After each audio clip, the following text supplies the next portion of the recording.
در ماه اولی سال دوم در روز یکم ماه مسکن برپا گردید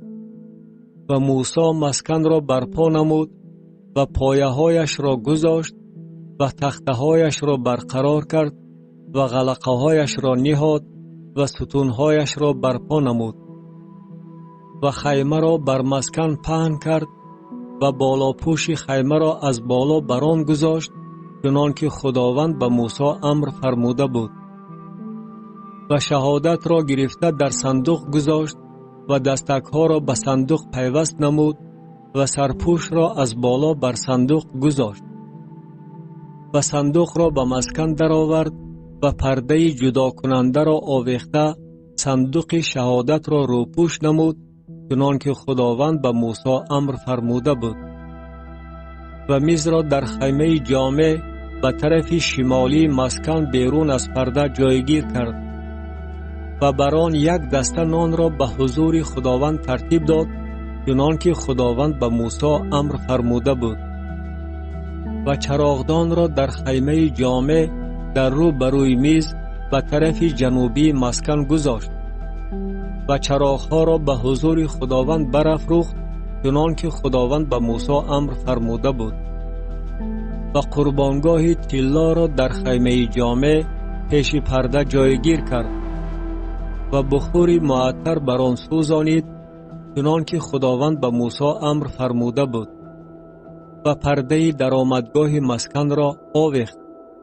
و قربانگاه قربانی سوختنی را پیش درآمدگاه مسکن خیمه جامع گذاشت و قربانی سوختنی و هدیه آردی را بر آن تقدیم نمود چنانه که خداوند به موسی امر فرموده بود و لگن را در میان خیمه جامع و قربانگاه گذاشت و در آن برای شست و شوی آب ریخت و موسی و هارون و پسرانش دستها و پایهای خود را از آن شست و شو کردند وقتی که به خیمه جامع در آمده و قربانگاه نزدیک شدند شست و شو کردند چنانه که خداوند به موسی امر فرموده بود و صحن را گرداگرد مسکن و قربانگاه برپا نمود و پرده دروازه صحن را آویخت و موسی کار را به انجام رسانید و ابر خیمه جامع را پوشانید و جلال خداوند مسکن را پر کرد و موسی نتوانست به خیمه جامع داخل شود زیرا که ابر بر آن ساکن بود و جلال خداوند مسکن را پر کرده بود و هنگامی که ابر از مسکن بالا می برآمد بنی اسرائیل در تمام سفر خود رهسپار می شدند و اگر ابر بالا نمی برآمد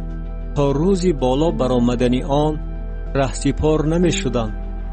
زیرا که ابر خداوند بر مسکن روزانه و آتش در آن شبانه پیش نظر تمام خاندان اسرائیل